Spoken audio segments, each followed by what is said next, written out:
कदाचित् कालिन्दी तटविपिन संगीतकरवो मुदा भीरी नारी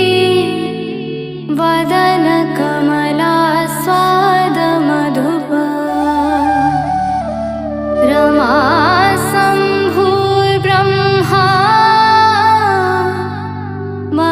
पति गणेशार्चितपदो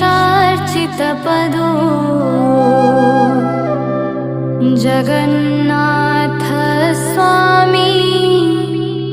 नयनपथगामी भवतु मे भुजे